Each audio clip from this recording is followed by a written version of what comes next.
Thank you so much.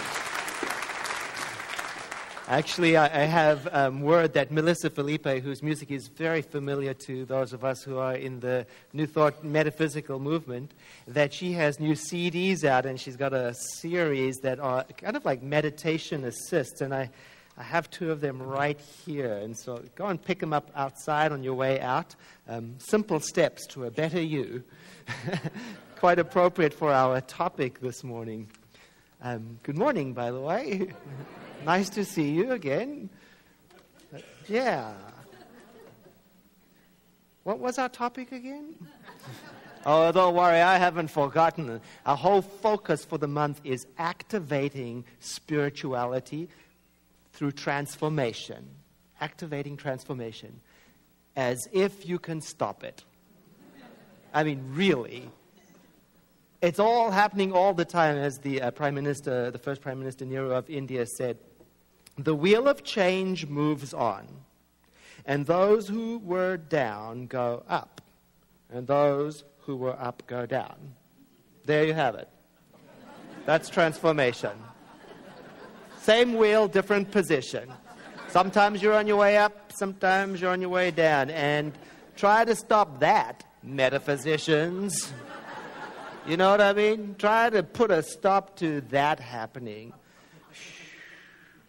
So I think of this topic, and I think really then activating transformation for me then is about becoming awake that it's actually happening all the time. That's really what it's about, becoming conscious to the fact that it is going all the time, round and round, and then embracing everything that goes with this journey, the ups and the downs.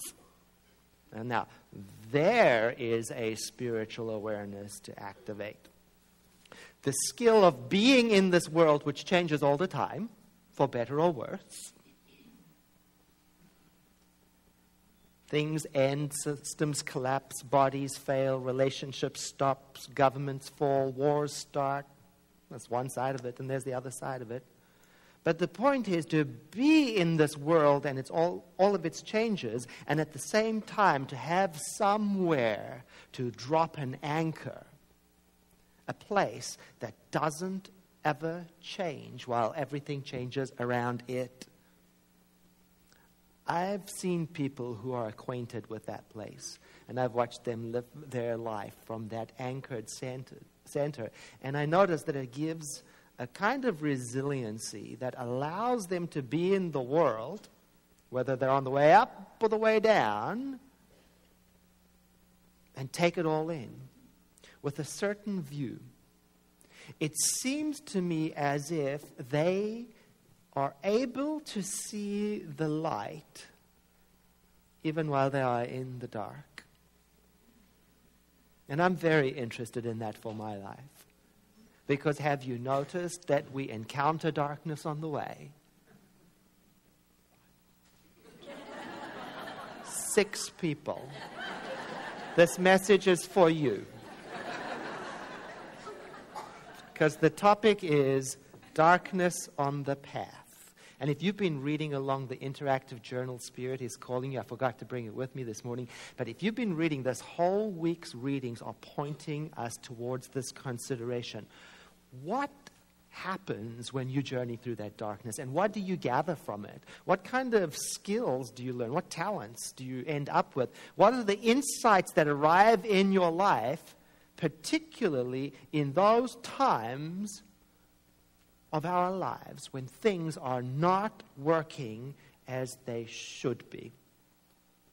The dark spots at the bottom. And then perhaps, even more importantly, we're being asked to look into those dark places. And sometimes it takes a whole lot of courage. Got to drum up the courage to look into that place. It can be difficult to visit. And then consider maybe even things are working out the only way that they possibly can.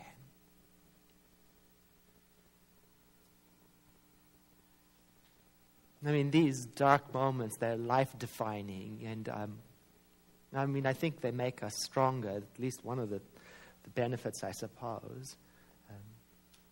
Do we change, though? I wonder. There's this interesting thing to become a better you, but I wonder if we change. Here's what I think happens. The author Lynn Hall puts it like this: we did not change as we grew older.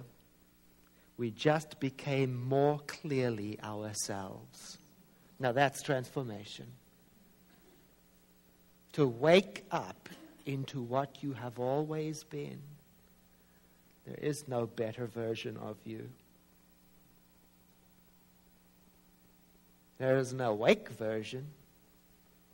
There is a version that has an awareness of the anchored centeredness of life, I suppose.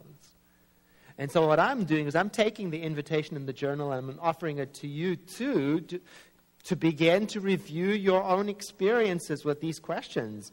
When you did go through hopelessness and darkness and stuckness and distress, how did you get through it? And then when you got through it, what did you come out on the other side with? What talents? What did you acquire along the way?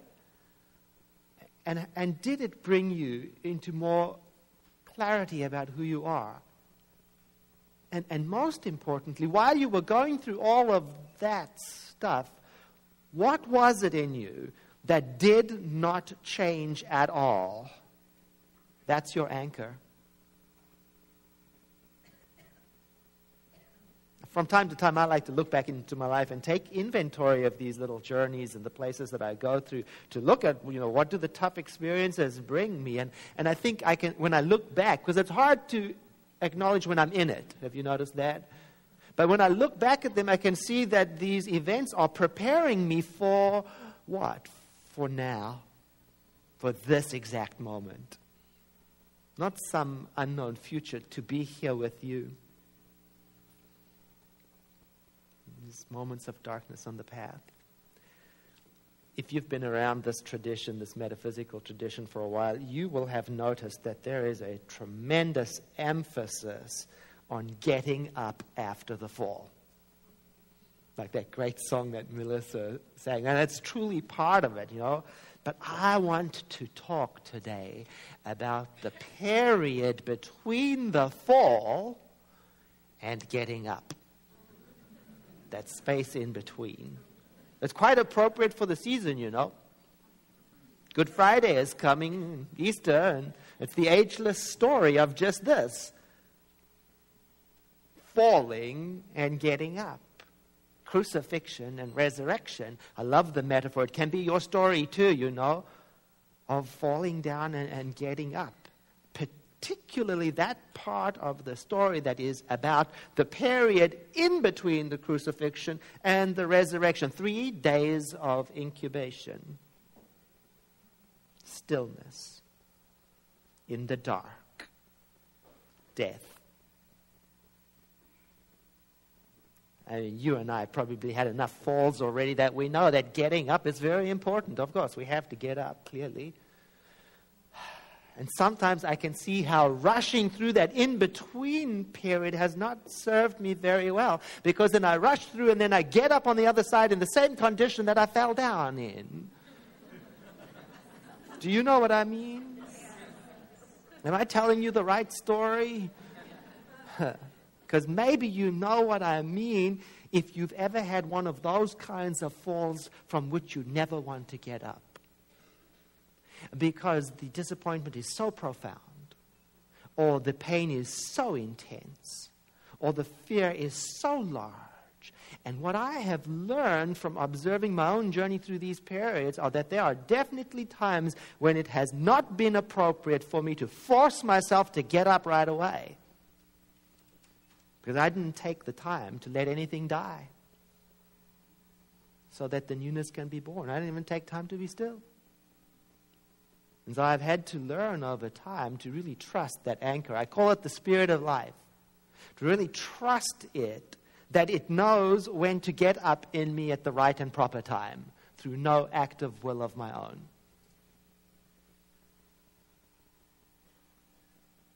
And I've had to learn sometimes that after a fall, it is altogether appropriate for me to be still, to take time alone, maybe in nature. I don't know how, anywhere, to be alone, to be still.